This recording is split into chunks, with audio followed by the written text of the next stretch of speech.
Okay, good day, grade 8s. I trust that you are well.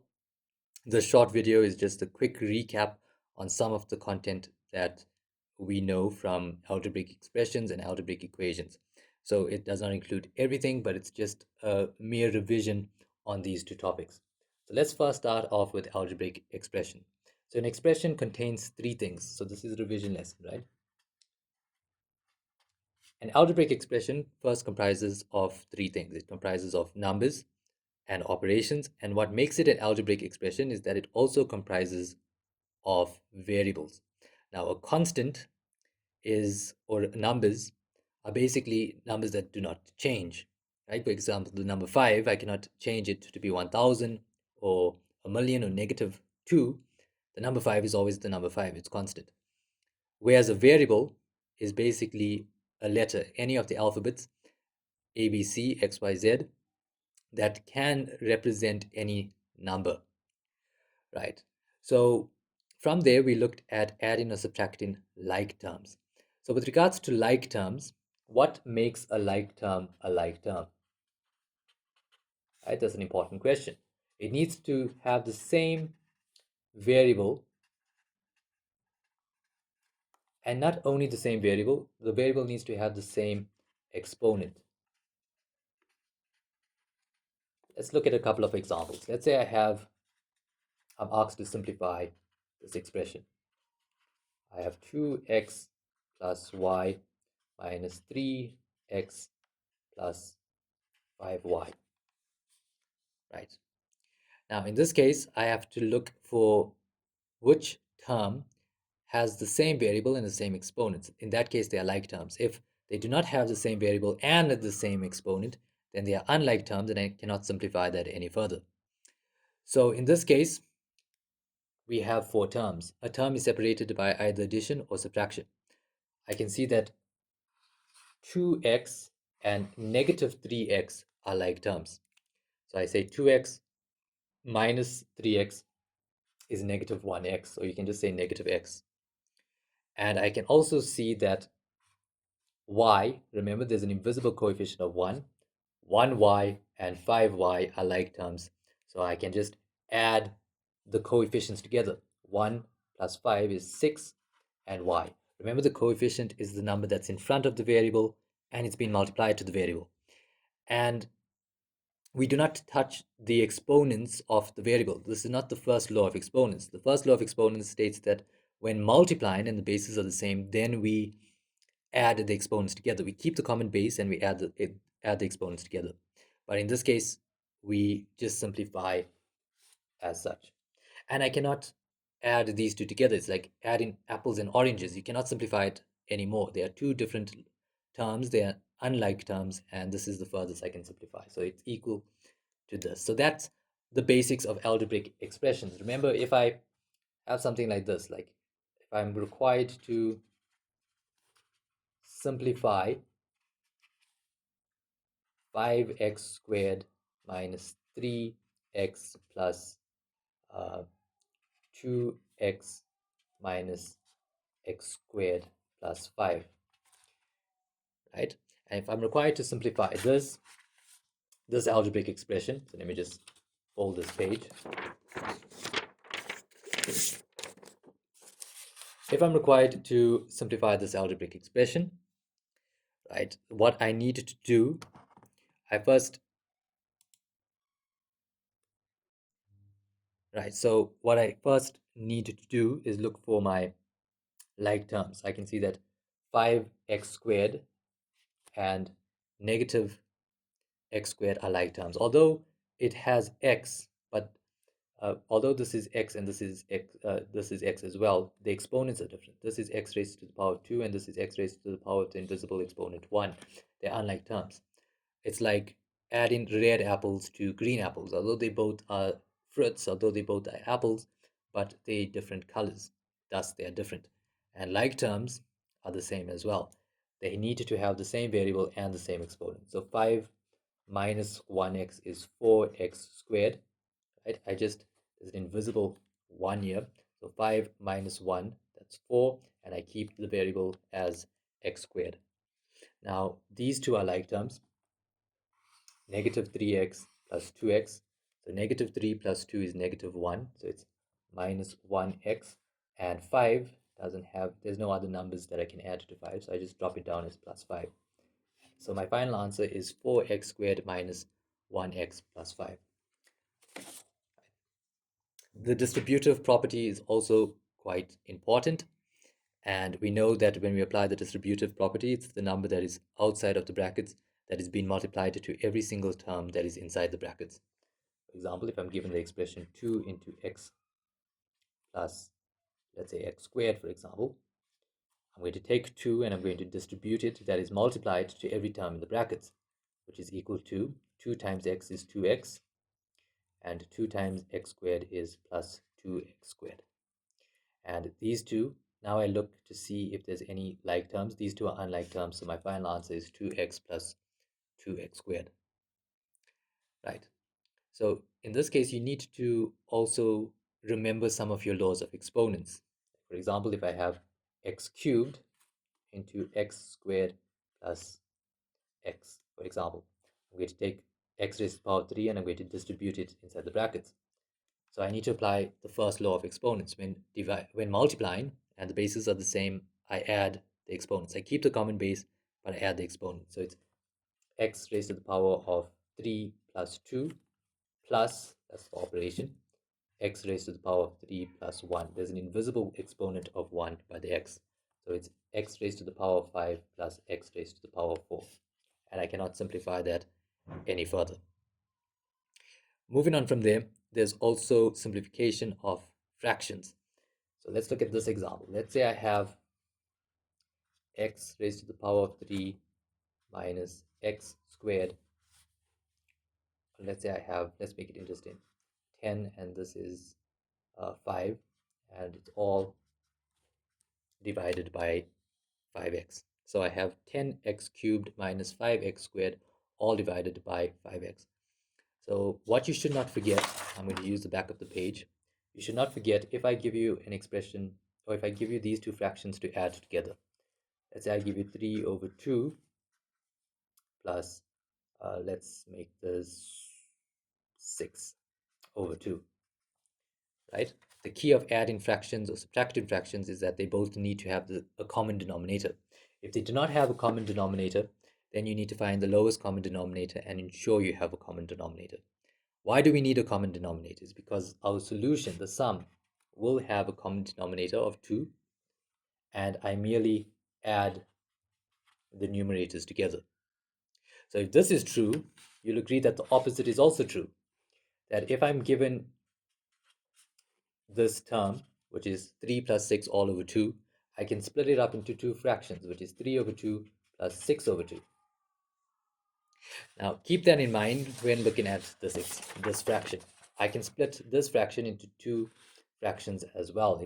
It is equal to 10x cubed over 5x minus 5x squared over 5x.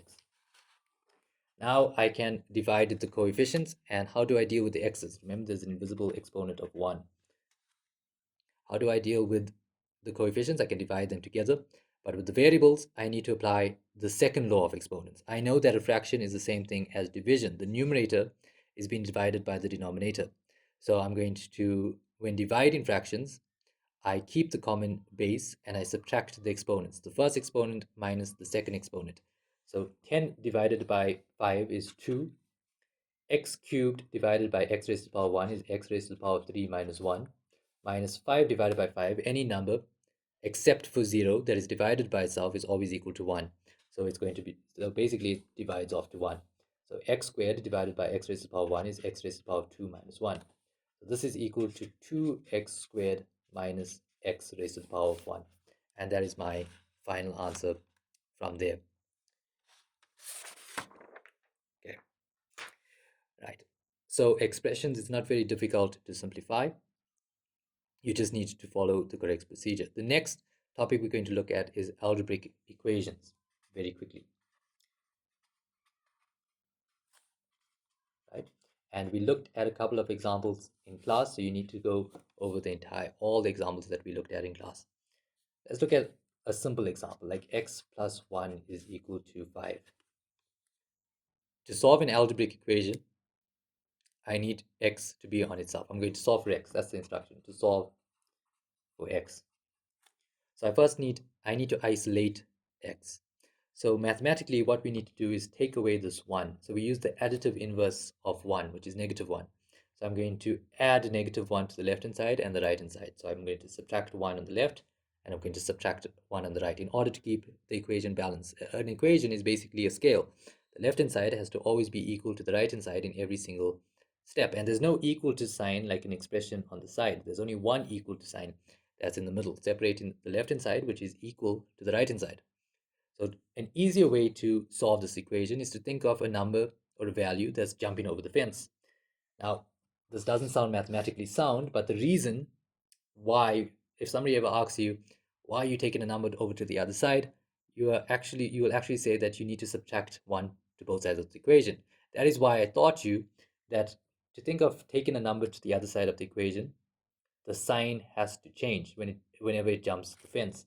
So it's going to be x is equal to, I drop down the 5 that's already on the right hand side, 5 minus 1, x is equal to 4. If I'm given something that is slightly more complicated, like for example 2x plus 5 is equal to, let's say, 10, you first get rid of the constant, then you get rid of the coefficient, right? So you use um, the inverse operations of what you need. So I need to get rid of the 5, so I take it over to the other side. What I'm actually doing is subtracting 5 from both sides of the equation, because 5 minus 5 is 0. So it's 2x is equal to 10 minus 5. 2x is equal to 5. And now 2x actually means 2 times x. So the multiplicative inverse of 2 is half. So technically I'm multiplying both the left hand side and the right hand side by half. An easier way to remember it is that I want to get rid of the coefficient. This is 2 times x. So I need to divide the left hand side by 2, the right hand side by 2. So 2 divided by 2 is 1. So I'm left with 1x is equal to 5 over 2. Right. So there's other equations that we looked at which you need to use the, for example, the distributive property. For example, if I'm given this equation, 3 into a minus 2 is equal to, let's say, 10. And I'm required to solve for a, right? So I need a to stand on its own. What I can do, I can divide both the left hand side and the right hand side by 3 in order to get rid of this 3 that's been multiplied. But another method, I can distribute the 3 into the brackets first. So I have 3 times a, which is 3a, 3 times -2, which is -6, which is equal to 10. Now, again, this is a simple linear equation. I'm going to take 6 to the other side of the equation. So the sign changes. So it's 3a is equal to 10 plus 6. 3a is equal to 16. And to get rid of the coefficient, I need to divide both sides by 3. So 3 divided by 3 is 1. A is equal to 16 over 3. Please simplify your fractions if you can. 16 over 3 is in its simplest form. I cannot simplify this fraction any further. Right? You have to look at what is the highest common factor that can go into the numerator and the denominator, or you can just enter the fraction in your calculator and it should give you the simplest form. Your calculator should do the job. Right. Let's just look at one more example of equations. Let's say I'm given 2x plus 5 is equal to, let's say, 3x minus 2. So I'm required to solve for x. Remember, an equation is basically an algebraic expression that is equal to another algebraic expression, and we need to find the exact value of x that will make the left-hand side equal to the right-hand side. So how am I going to solve for x? I want x to stand on itself. So usually we keep x on the left-hand side. My final answer should look something like this. X is equal to some amount. So I need to find that amount. So 2x, it's perfectly fine on the left-hand side. I want to keep the x's or the variable that I'm looking for on the left-hand side, and I want to keep the numbers or the constants on the other side. So I have 2x. This 5 needs to go on the other side, so the sign needs to change. If I look on the right-hand side, 3x needs to go on the left-hand side. So positive 3x jumps the fence. It's going to become minus 3x. You always start off with the number that's already on the left-hand side. For example, I already started off with 2x, then I subtracted 3x from 2x. And on the right hand side, I can just drop down the negative 2, and I'm going to take 5 to the other side of the equation. It's going to become minus 5. So I have 2x minus 3x, which is negative 1x, which is equal to negative 2 minus 5, which is negative 7.